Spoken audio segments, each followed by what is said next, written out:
तो दोस्तों यहाँ राजस्थान सरकार द्वारा सफाई कर्मचारी के लिए सीधी भर्ती निकाली गई है, जिसका विज्ञापन संख्या 1/2024 है। ये जो नोटिफिकेशन है आपको 1/3/2024 को जारी किया गया। और सफाई कर्मचारी में कुल सफाई कर्मचारी के जो पद होने वाले हैं वो आपको 24,797 होने वाले हैं। अगर आप 10th पास भी है तो आप इस फॉर्म को फिल कर सकते हैं। और सबसे खास बात इसमें ये है कि इसमें कोई रिटन एग्जाम होने वाला नहीं है, ये डायरेक्ट भर्ती है, सीधे भर्ती होगा। और यहाँ पे बस आपका स्किल टेस्ट किया जाएगा। जैसे यहाँ पे सफाई कर्मचारी है तो आपको देखा जाएगा कि आप सफाई में कितना निपुण है, कितना कार्य कर सकते हैं, कितना साल का आपका एक्सपीरियंस है या एक्सपीरियंस नहीं है, वो भी इस फॉर्म को फिल कर सकते हैं। और इसका जो ऑनलाइन आवेदन का जो डेट है वो आपको 4/3/2024 से लेकर 24/3/2024 तक आप इस फॉर्म को फिल कर सकते हैं। और ये जो फॉर्म है ये ऑफलाइन फॉर्म नहीं है, ये सिर्फ ऑनलाइन मोड में ही आपको ये फॉर्म फिल किया जाएगा।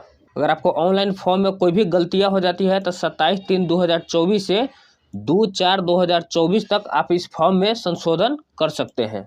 इसमें आपको लेवल 1 की जो है सैलरी मिलने वाली है। इसका जो बेसिक सैलरी है जो आपको 18,000 समथिंग है।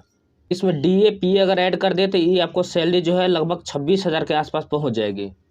तो इसमें कहने का बात यही है कि ये अगर सफाई कर्मचारी के भी अगर वैकेंसी है तो इसमें सैलरी अच्छी खासी है। ये जो है आपको इनिशियल सैलरी है, यानी कि बेसिक सैलरी है, और हर साल आपके सैलरी में बढ़ोतरी होता रहेगा। आपका फॉर्म भरने के जो प्रोसेस है SSO पोर्टल से होगा। आपको फॉर्म भरने से पहले आपको सबसे पहले OTR करना पड़ेगा। OTR का मतलब 1 टाइम रजिस्ट्रेशन, और जो स्टूडेंट इससे पहले रजिस्ट्रेशन कर चुके हैं उसको ये करने की आवश्यकता नहीं है। बाद आपको दिया गया है, यहाँ बताया गया कि जिन अभ्यर्थी के द्वारा पूर्व में विज्ञापन संख्या 1/2023 दिनांक 9/6/2023 के तहत ऑनलाइन आवेदन किया जा चुका है, उन्हें पुनः आवेदन करने की आवश्यकता नहीं है। यानी कि जो स्टूडेंट 1/2023 यानी कि 9/6/2023 को जो वैकेंसी निकली थी उसमें अगर आप लोग आवेदन कर चुके हैं तो फिर से आपको आवेदन करने की आवश्यकता नहीं है। यहाँ पे देखिए बताया गया है कि पूर्व में जो ये आवेदन कर चुके हैं अगर उनके भी आवेदन में कोई भी त्रुटियां हुई है तो आप उस आवेदन को यहाँ पे संशोधन कर सकते हैं। यहाँ बताया गया कि अभ्यर्थी राज्य की 186 नगर निकायों में विज्ञापित पदों में अपनी इच्छा अनुसार केवल एक ही नगर निकाय में आवेदन कर सकेंगे। यानी कि आपको नीचे दिखाऊंगा कि 186 नगर निकाय के जो पद निकाले गए हैं उसमें आप एक ही पद को चयन कर सकते हैं। एक से अधिक निकायों में आवेदन करने पर अभ्यर्थियों के समस्त आवेदन निरस्त कर दिया जाएगा। यानी कि एक से अधिक निकाय में आप आवेदन करेंगे तो आपका टोटल जितना भी आवेदन करेंगे वो टोटल निरस्त कर दिया जाएगा, रद्द कर दिया जाएगा। अभ्यर्थी ऑनलाइन आवेदन भरने उपरांत आवेदन का प्रिंट निकाले, यानी कि आप आवेदन जो करेंगे उसका प्रिंट आउट रख लीजिएगा। अगर आपको वैकेंसी में सिलेक्शन हो जाता है तो आपको वेरिफिकेशन के लिए अति आवश्यक होगा। अगर ये नहीं मिलने पर कितना का वेरिफिकेशन नहीं होता है तो उसका फिर जॉब नहीं लग पाता, इसलिए आप इस बातों को ध्यान रखिएगा। तो देखिए यहाँ पे आवेदन शुल्क के बारे में बताया गया है। अगर आप सामान्य अनारक्षित अभ्यर्थी है तो आपको 600 रुपया पेमेंट करना पड़ेगा। अगर आप आरक्षित वर्ग के अभ्यर्थी है तो आपको 400 रुपया पेमेंट करना पड़ेगा। अगर आप दिव्यांग हैं तो आपको 400 रुपया पेमेंट करना पड़ेगा। और यहाँ पे देखिए बताया गया कि ऑनलाइन आवेदन पत्रांक में आवेदक द्वारा की गई त्रुटियां में दिनांक 27/3/2024 से दिनांक 2/4/2024 रात्रि 23:59 तक संशोधन किया जाएगा। और इस संशोधन के लिए आपको 100 रुपया चार्ज देना पड़ेगा।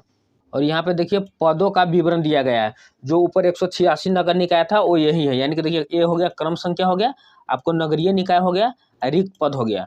यानी कि आपको क्रम संख्या देखिए 1 में दिया गया है जयपुर ग्रेटर, इसमें आपको कुल पदों की संख्या है 3670 हो गया। यानी कि यहीं पे जो ऊपर में मैंने बताया था कि एक ही जगह आपको फॉर्म फिल करना है, यानी एक ही नगर निकाय को चुनना है, यही है। या तो आप चौमू को चुन लीजिए जहाँ 171 है, या आप सांभर को चुन लीजिए जहाँ पे 59 पदों की संख्या है। यानी कि आप 2 निकाय को मत चुनिएगा, नहीं तो आपका फॉर्म रिजेक्ट कर दिया जाएगा। इसलिए आप इस बातों को ध्यान रखिएगा।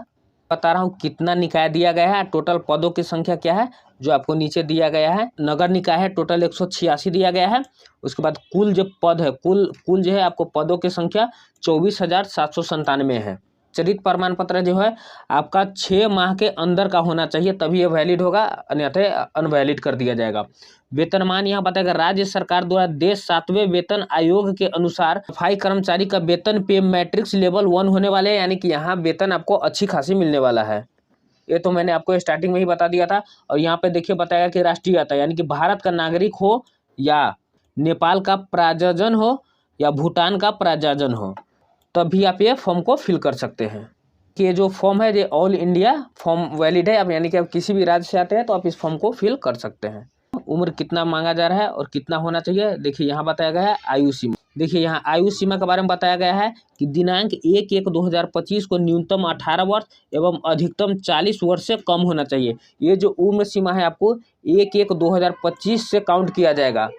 और यहाँ पे नीचे देखिए बताया गया कि जो अभ्यर्थी पूर्व विज्ञापित अनुसार आयु सीमा में आते हैं उनके आयु सीमा में ही माना जाएगा। यानी कि जो 1/1/2025 है उसके लिए ये काउंट नहीं होगा। इससे पहले जो अभ्यर्थी के फॉर्म को फिल कर चुके हैं उनके लिए उसी के अनुसार उनका आयु सीमा का मान्य होगा। उनको 1/1/2025 से काउंट करने की कोई आवश्यकता नहीं है। और यहाँ देखिए अधिकतम आयु सीमा में अन्य श्रेणियों में छूट निम्न प्रकार देय होगी। यानी कि देखिए अनुसूचित जाति, अनुसूचित जनजाति, अन्य पिछड़ा वर्ग, अति पिछड़ा वर्ग, आर्थिक रूप से कमजोर वर्ग, पुरुष अभ्यर्थी को जो राजस्थान के मूल निवासी है उनको 5 वर्ष की छूट दिया जाएगा। उसके बाद आपको आता है सामान्य वर्ग का ही महिला जो राजस्थान के मूल निवासी है उसको 5 वर्ष का छूट दिया जाएगा। इसके बाद अनुसूचित जाति, अनुसूचित जनजाति, अन्य पिछड़ा वर्ग, अति पिछड़ा वर्ग के आर्थिक रूप से कमजोर वर्ग के महिला अभ्यर्थी जो राजस्थान के मूल निवासी है उनको आपको 10 वर्ष का छूट मिलने वाला है। अदर स्टेट से आते हैं तो आपको जो उम्र सीमा है वो आपको 18 से 40 के बीच में ही मिलेगा, क्योंकि इसमें अदर स्टेट वाले को छूट नहीं मिलेगा, क्योंकि जो भी अदर स्टेट से आते हैं वो जनरल में काउंट किए जाते हैं। देखिए यहाँ पे चयन प्रक्रिया के बारे में बताया गया है। ये जो चयन प्रक्रिया होने वाले हैं यानी कि 3 गुना अभ्यर्थियों को लॉटरी प्रक्रिया द्वारा अपनाकर प्रायोगिक परीक्षा का चयन किया जाएगा। यानी कि यहाँ पे तो एग्जाम लेने वाले हैं नहीं, यहाँ पे डायरेक्ट बहाली है। तो ये जो वैकेंसी का है ना, जितना भी वैकेंसी दिया गया उसका 3 गुना रिजल्ट दिया जाएगा। वो भी रिजल्ट दिया जाएगा आपको लॉटरी प्रक्रिया के द्वारा। जैसे यहाँ पे मान लीजिएगा आपको 5 लाख स्टूडेंट फॉर्म फिल कर रहा है, ठीक है, 5 लाख स्टूडेंट फॉर्म फिल कर रहा है। यहाँ पे वैकेंसी मान लीजिए कि 24,000 के आसपास दिया गया है, मान लीजिए कि 24,000 दिया गया है। तो इसका जो रिजल्ट निकाला जाएगा वो 24,000 का 3 गुना निकाला जाएगा। तो ये जो आपको 3 गुना जो रिजल्ट है वो आपको लॉटरी के माध्यम से दिया जाएगा। और जब ये हो जाएगा तो इसके बाद आपको प्रायोगिक परीक्षा लिया जाएगा। प्रायोगिक परीक्षा मतलब आपको प्रैक्टिकल परीक्षा लिया जाएगा। प्रैक्टिकल मतलब आपको अगर साफ सफाई कर्मचारी के लिए आप फॉर्म फिल कर रहे हैं तो आपको ये देखा जाएगा कि आप साफ सफाई में कितना निपुण है, आप कितना अच्छे तरीके से साफ सफाई कर सकते हैं। देखिए चयन के दौरान आवश्यक अनुभव प्रमाण पत्र रखने वाले, परंपरागत रूप से सफाई कार्य करने वाले यथा वाल्मीकि या हैला समाज के अभ्यर्थियों को प्राथमिकता दी जाएगी। यानी कि अगर आपके पास अनुभव प्रमाण पत्र है तो आपको इसमें विशेष प्रकार के छूट भी दिया जाएगा। यहाँ पे बताया कि लॉटरी प्रक्रिया में चयनित अभ्यर्थी प्रायोगिक परीक्षा हेतु निर्धारित तिथि को निम्न दस्तावेजों के साथ उपस्थित होंगे। अगर आपको लॉटरी प्रक्रिया में आपका रिजल्ट आ जाता है तो उसके बाद आपको इतना सारा डॉक्यूमेंट जो भी बताया गया है वो आपको लेके जाना वहाँ पे आवश्यक होगा और वहाँ पे आपका डॉक्यूमेंट्स का वेरीफाई किया जाएगा। अब लास्ट में क्या बताया गया, लास्ट में बताया गया है ऑनलाइन आवेदन पत्र भरने की अवधि, यानी कि 4/3/2024 से 24/3/2024 को रात्रि 23:59 तक आपका ये फॉर्म फिल किया जाएगा। और जो मैं इसका फुल वीडियो लाऊंगा, जिस दिन फॉर्म फिल होगा उस दिन मैं आपको फुल वीडियो ला के बताऊंगा कि किस तरह से फॉर्म को फिल करना है और क्या क्या सावधानी बरतनी है और डॉक्यूमेंट्स का साइज क्या बनाना, फोटो का साइज क्या बनाना है, और ये सब मैं आपको टोटल जानकारी दूंगा ताकि आपका फॉर्म फिल करने में कोई भी गलतियाँ या त्रुटियाँ ना हो सके। अगर गलती त्रुटि होगा तो उसके बाद आपको फिर 100 रुपया एक्स्ट्रा चार्ज लग जाएगा। तो मैं कोशिश करूंगा कि आपका 100 रुपया एक्स्ट्रा चार्ज ना लगे और आप अच्छी तरीके से फॉर्म को फिल कर सके। अगर आपको ये वीडियो पसंद आया होगा तो मेरे चैनल को लाइक, सब्सक्राइब और शेयर जरूर करिएगा। बस आज के लिए इतना ही। जय हिंद।